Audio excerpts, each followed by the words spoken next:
Good evening, good morning, good afternoon, wherever you may be. I'm Thomas Jenkins, and I'm with Blair Castro. Welcome to WFUZ-TV People's Voice Podcast.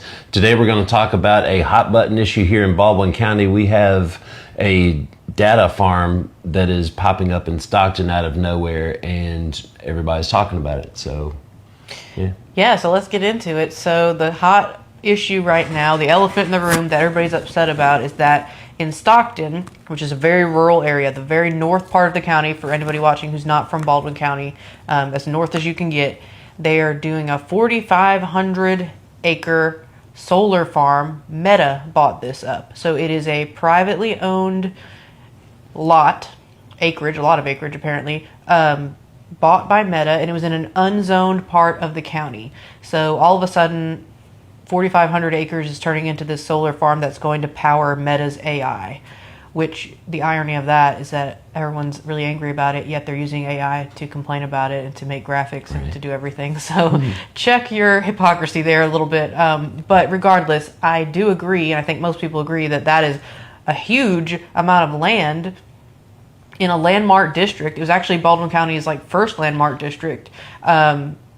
Maybe even in the state of Alabama, if I'm not mistaken. But Stockton is a landmark district, and it's very important to the people of that community to keep the rural character. And all of a sudden this happens without any input from the residents, without any information, without any communication, and it's very jarring to the people that live there and all over this county. This has implications for the rest of the county as well.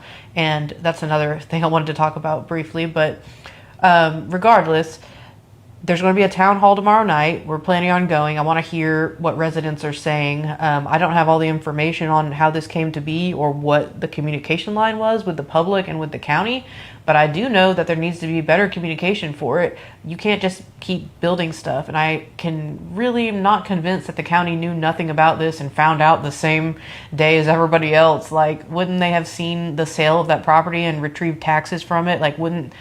They're informed people. I have a hard time believing they just didn't know and are very caught off guard by this private sale of unzoned property. But regardless, that is what's happening. I do get the argument that legally, private property, private owner, unzoned, what can they legally do about it to stop it? I'm not sure. And I think that's what the town hall is going to be about. I think people are going to discuss the options and see if there's anything that could be done. I'm a private property rights person. I don't think you can tell people that they can't sell their property. That's not right. But, what can we do as a community? Yeah, one of the things that I understand for these AI data centers is they take a lot of water. And so I'm wondering how that's going to affect the local water source, if at all. Yeah, there's a lot of resources that could be impacted by it. And from what I understand, too, the solar farm is powering the data center in Montgomery. So it's gathering sun to power the data center in Montgomery. But they're both owned by Meta or something of that nature. I guess you really wouldn't have, I don't know, do you need water for a solar farm? I'm not sure. I'm not sure about the processes of it. And so I guess that's what this town hall's for. Yeah, all I know is 4,500 acres is huge, and there's rumors that another 2,900 acres nearby is also going to be a solar farm. That's insane for a relatively, rural area of the county that's wetlands, that's, usually protected. It just seems a lot. It seems crazy. Mm-hmm. But that kind of begs the question. So we live in Gulf Shores on the beach, on the islands here, and Baldwin County is huge. As we all know, it's one of the biggest counties in the country probably, and it's growing at incredibly fast pace. But something we noticed, yesterday, I went to the Baldwin County Republican Party think tank meeting. I was the only person from Gulf Shores there. And we go do stuff, me a little more than him, but he'll go with me for a lot of the things all over the county, really, because the way my mentality is that, yes, we are Gulf Shores residents, but first and foremost, we are Baldwin County residents. And first and foremost, we're Alabama residents. And then, ahead of that, we are Americans. Ahead of that, we are humans of the world. So that's kind of like the, little diagram there of how I see it. I don't understand the logic of putting your city above your county or state or country or everything else. I feel like it's the opposite way down. But a lot of people in this area, I feel, think insular. They think my city comes first and I don't care about what happens outside of my little small bubble. We've heard that from candidates, right? Yes. I've heard, at the last debate we went to, there was a candidate who said really they're not concerned with South Baldwin or the beaches. They're worried about North. And then here in the city, they say all the time they don't really care about, what happens in the rest of the county. And I get it on some respect because we have our own school system, we have our own zoning, we have a lot of stuff in the city, a lot of resources, and we're very well off compared to some other, more poverty-stricken or more rural aspects of the county. But to me, it's kind of a rising tide lifts all boats situation because you have a huge economic impact coming from the beaches that affects the whole county and it affects the whole state. I just don't understand how we can't see the interconnectedness of this and why more people from Gulf Shores are not actively involved in county politics, in state politics, and, at a higher level, in a federal level. Like, we're so important to this state and to this country, and we need to get outside of ourselves a little bit. I feel like it's a little ego-driven, but I don't know, it's just my opinion. I want to see more people involved in Gulf Shores coming to county things, and I understand the logistics of that. Everyone doesn't have the ability to drive to Stockton to go to a town hall or drive to Bay Minette to go to the courthouse. I mean, we complained about that ourselves, having to drive across the huge roads of the county. It's a sacrifice. Oh, it is a sacrifice.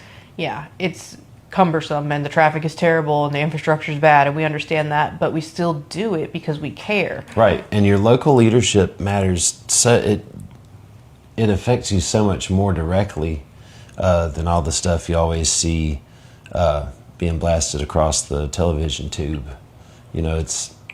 We've got to pay attention to what's going on in our own backyard. Or all of a sudden we have, solar farms popping up where there should be cows. Because we just put, that order in for Argentine beef so that we can shore up our beef supply. But why are we putting solar panels where there should be food? Right, we're destroying farms and livelihoods of people who have been here for generations in exchange for AI.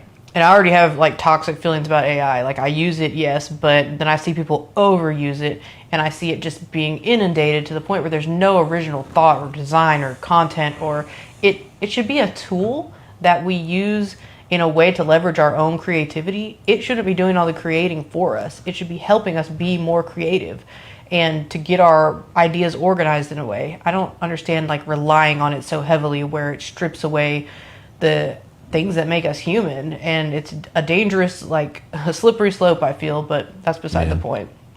One thing we're trying to do on March 10th, we are having a candidate showcase, as we've talked about before, in Gulf Shores, where these county and state and a couple federal candidates are going to be here in the city. Now, no one has done it in Gulf Shores, at least this election cycle and before that, and it's a big deal, and we're expecting over 300 people. It's at the Civic Center. We rented the Civic Center. That's a huge venue, and we're, doing the set, and it's not like your typical forum. And we said this last time too, but I really want to drive that point home. This is more engaging, and it's more like interviews, it's mini podcasts. Everyone's going to get a chance to be asked questions. It's conversational, it's fun. You're going to get to know candidates one-on-one. You can walk around and talk to them. You'll get the information. And people in Gulf Shores aren't getting that information now because they're not willing to drive to Daphne. They're not willing to drive to the Eastern Shore or to Point Clear or something and go to all these meetings and learn about the candidates. And the candidates are at large. You're voting on every county commissioner. You're not just voting on one to represent your area. This is an at-large election. So it's important. And I'm really proud that we're bringing it here to Gulf Shores. I think that it's something that should have been done a long time ago. I'm surprised no one had really done it before, but I'm, glad we're the people to kind of facilitate that. It's, not about us. It's really about the people here getting access to information firsthand and getting the opportunity to interact with candidates that really hasn't been done. And it's free to the public. There's a cost for candidates to enter, and, I want to just touch briefly on that. That's because there's a cost to put on events. You have to rent the building. You have to get printed materials. You have to provide different resources. That's why we are charging the candidates a small amount to get on stage and do this. We have equipment. We're going to film it. We're going to, broadcast it. These are all things that cost time and money and equipment and resources. So that's why that is. I don't believe in charging the public to get information. It's I think they should have it for free, and I think they should have this opportunity. So I hope that you guys come out. I feel like it's important. March 10th from 6 to 8:30 at the Erie Meyer Civic Center in Gulf Shores. Are we looking for sponsors? Yeah, if you would like to sponsor it as a business, as a nonprofit, as a corporation, you want to have a booth up there, reach out, shoot us a DM, WFUZ-TV@gmail.com. You can send us an email. Candidates are welcome to sponsor, and businesses are welcome to sponsor. And if you like what we do on our podcast, feel free to reach out too, because we do accept donations and support, and we're happy to partnership in any way if you think that would be fruitful. Or if you want us to do an ad read while we're doing a podcast, we can also insert that if you'd like to discuss things like that. Absolutely.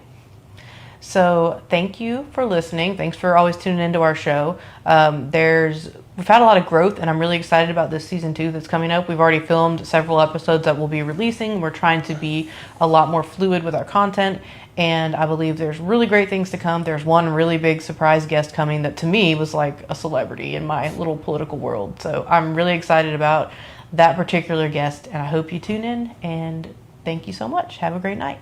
See you next time.